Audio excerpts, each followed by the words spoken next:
What's going on, you guys? Back out here in the trailer. I'm going to finish up building this motor. It's going to be a couple days for myself, but I'm going to make this all in one video.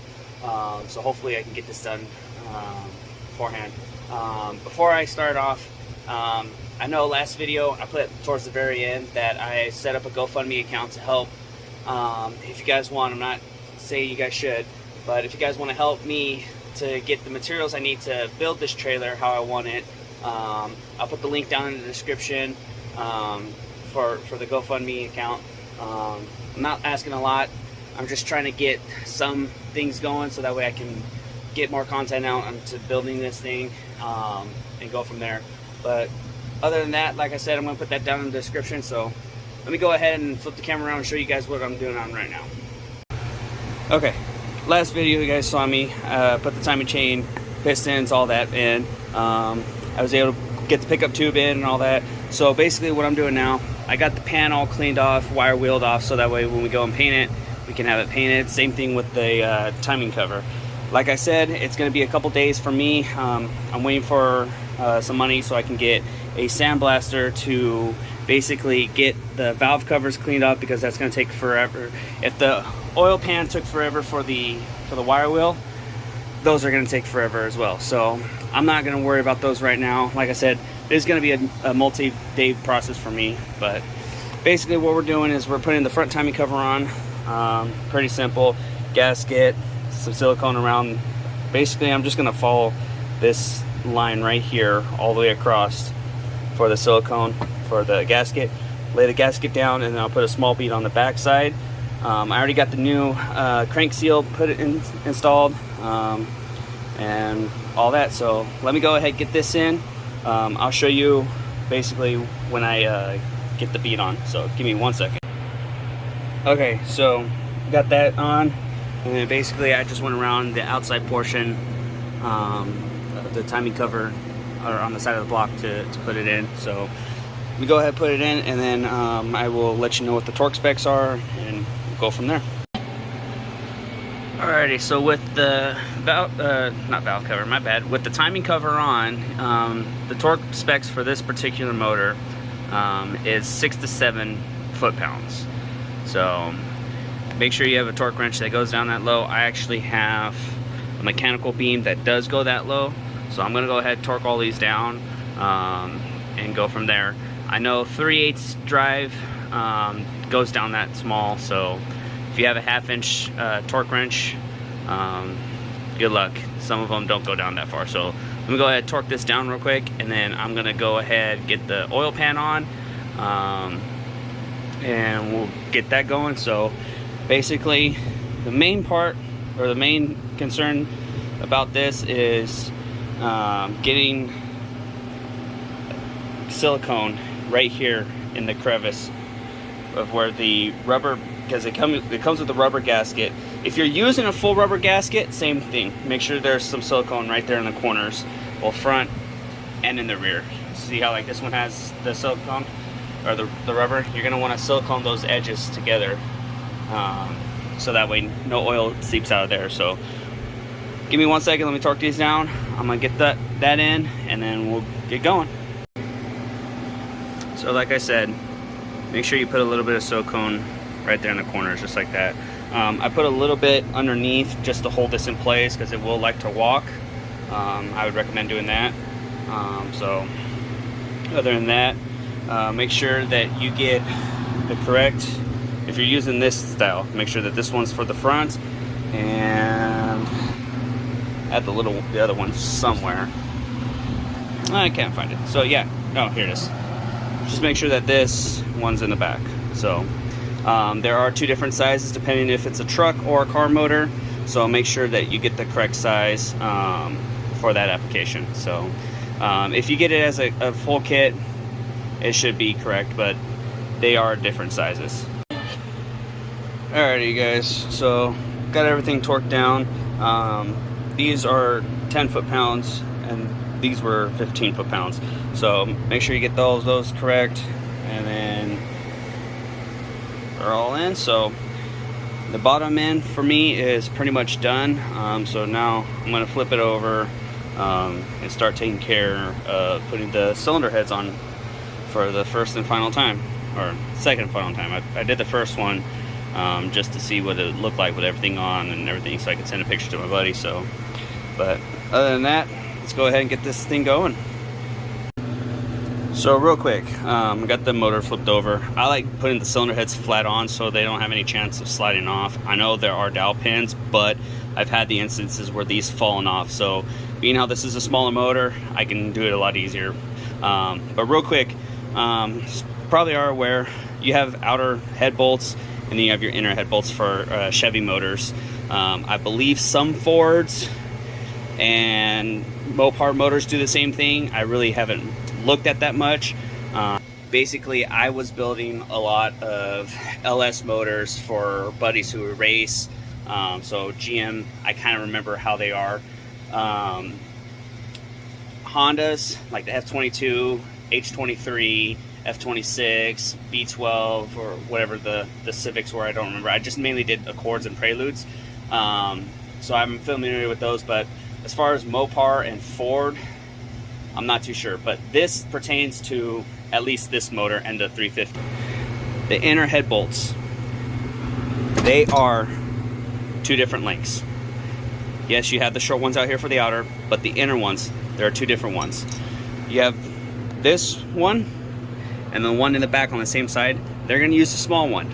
Every other one uses the long one.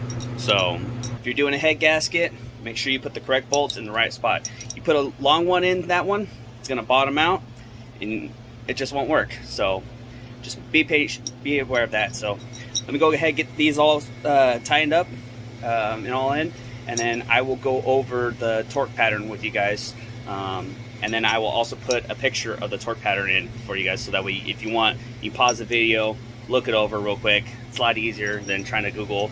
Sometimes you get the wrong information, but I'll be right back. Give me 1 second. Alrighty, so it's kind of hard. This picture's kind of old, but basically start in the center. 1, 2, 3, 4, 5, and then you just basically do one big old circle at 65 foot-pounds for all the bolts. Pretty simple. Show it over here on the motor. Center. 1, 2, 3, 4, 5, and then all the way around till they're all tightened. Nothing to it. So let me go ahead and tighten these down real quick. Be right back.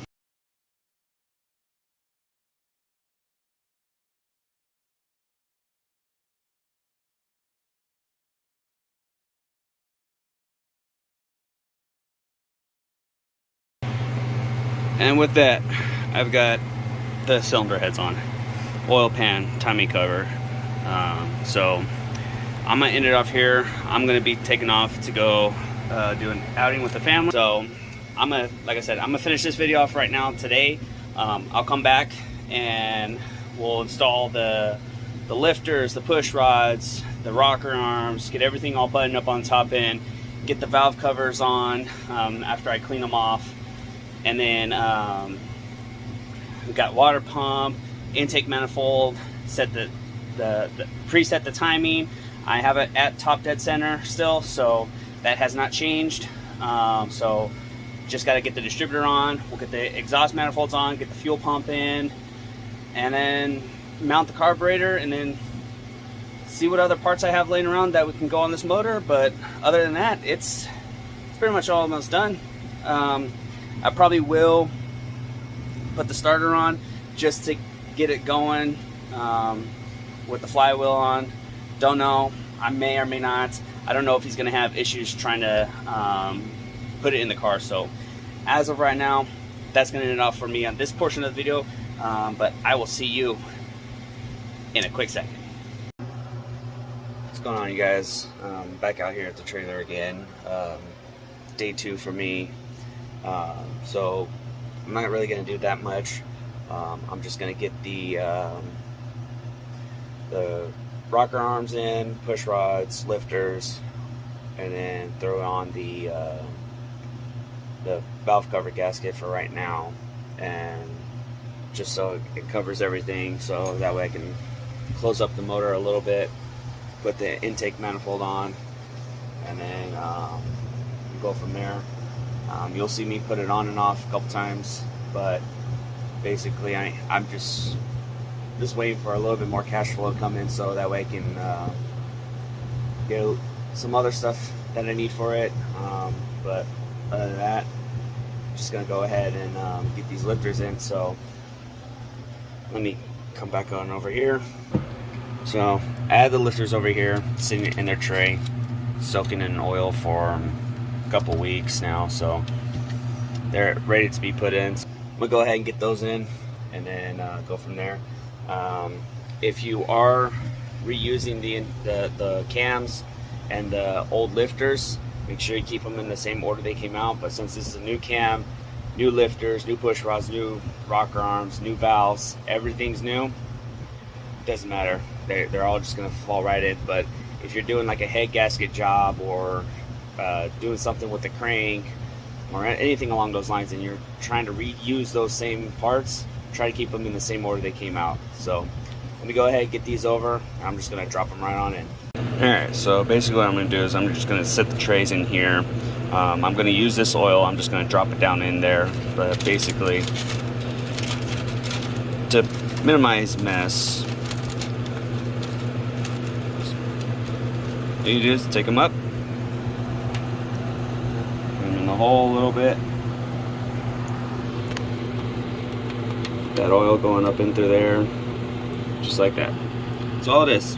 So I'm gonna put the rest of them in, and then I will go through and take care of all the rocker arms and all that. So I'll be right back. Alrighty, so I got all the lifters in. So all I'm going to do now is I'm going to start putting the push rods in. I'm going to use a little bit of assembly lube, both on the bottom portion of the push rods where it sits in there. Yes, there's oil in there, but I like to have redundancy, just make sure that it's lubed up. You don't want to install these dry, because then it's going to wear out prematurely. So I'm going to go ahead and get those in, and then get the new rocker arms installed. Alrighty. Quick tip for you guys: when you're putting these together, you're trying to set your adjustment. I threw all the push rods in for right now. I'm going to do one cylinder at a time, go back and forth between the firing order. So right now I got my harmonic balancer on just for the time being, so I can measure top dead center. I know this is top dead center because when I put the timing chain on, I did not move the marks from top dead center. So I know right here is top dead center, cylinder 1, fire stroke. I've already gotten this one adjusted, preloaded, everything. I'm working on this one. So basically, I just ran the nut in, and you can see this has a lot of play in it. So I'm gonna try and do this one-handed, but basically, we're just gonna churn until we set the pre-lash for 0, to where there's no lash at all. So check it out. Still see there's still a lash in there. Pushing down, take the ratchet off. If you leave your socket on, it may give you a false reading. Like, see right there, I've gone too far. So I'm gonna back this off just a bit. There's my lash again. So basically what you want to do is you want to continue tightening this down. It's easier with one hand, but continue tightening this down while balancing it up and down until there's no lash, until it stops bouncing. Shake the rocker, make sure there's nothing in there. Like this one's already preset, so there's a little bit of movement, but it's okay, that's fine. This amount of movement, like if you, no good, good, no good. So basically just tighten that nut down so you can't move it up and down. Don't spin it, that doesn't do shit. That will wear them out pretty quickly. Just up and down until it stops moving, and then what you're going to do once that stops moving, you're going to do half churn to set the preload in the hydraulic lifter if you're running a hydraulic lifter. That's their cushion, and then that's the adjustment that you need. So it's not like the Honda where you set the rocker arm with that set screw and use a feeler gauge. These are hydraulics, they're perfectly fine. I actually had to call a buddy of mine just to verify, because all the other ones that I've had done were those set screws, but I haven't done this motor in a long time. It's been a while, so If you don't know, look it up, call somebody who does, like I did. I don't know the answers for everything. I actually have my shop's repair manual online giving me advice on all the torque specs and everything, so I can tell you guys exactly what to do. And unfortunately, this was not in that manual, so I phoned a friend. He told me what it was, so I'm passing it on to you guys. We don't always know everything. That's why the internet was created, and there's people like me and other people out there giving advice on how to get this done. So I'm gonna put the camera down. I'm gonna go ahead and get this. I will put up a picture of the firing order. When you go to do your next fire order, rotate your your crankshaft 90 degrees at a time and follow the firing order, and you'll be in good shape. So give me a second and I'll get this done, and I'll be right back. And once you have everything all said and done, everything's completed. Make sure you use oil or semi-lube. This is what I like using a lot. I got it through my local Justice Brothers dealer. I highly recommend looking at their products. I'll put a link for their website in the description, so that way you guys can go and take a look at it. I have ran their products in all of my vehicles, and I've actually seen a lot of improvement. They have stuff for AC, transmission, power steering, oil, fuel treatment systems, emissions system cleaners, pretty much a lot of stuff for a lot of variety of things. That tube, I know it says gear, axle, and transmission oil additive or gear oil treatment, but it works wonders for freaking assembly oil. I mean, with the pistons, we use that, the bearings, everything. Turning this motor over by hand is like butter. It's like there's hardly nothing to it. So I definitely recommend checking them out. Try and figure out who your local contact dealer is. You can't find them on Amazon. You can't find them at AutoZone, O'Reilly's, Walmart, Target, or wherever you get your parts from. They are strictly through them only. You cannot get them anywhere else. They are that good. Good, stingy, whatever you want to call them. But I like using their products a lot. So with that, like I said, all I'm going to be doing now is I'm just going to slap the valve covers over it just to prevent any dirt or contamination coming in. Same thing with the intake manifold. I got to get that out of my truck anyhow.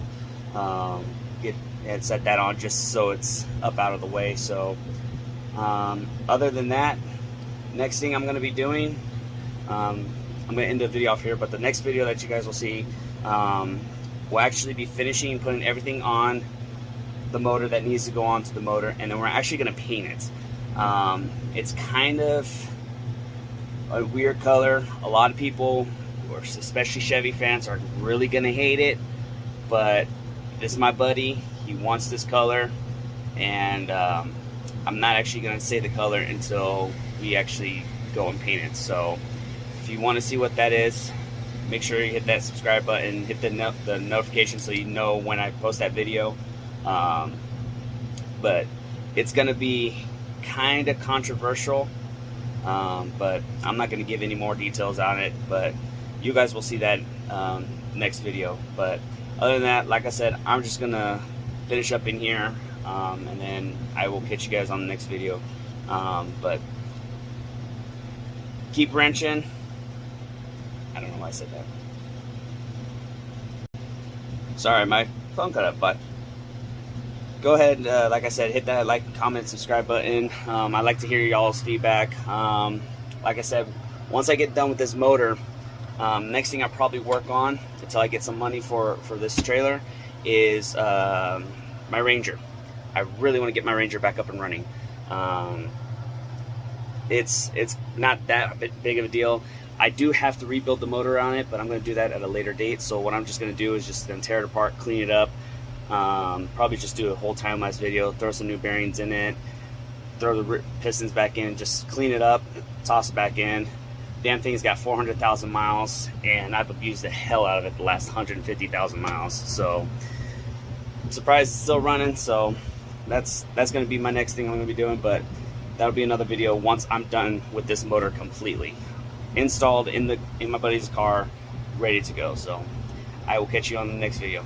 Peace.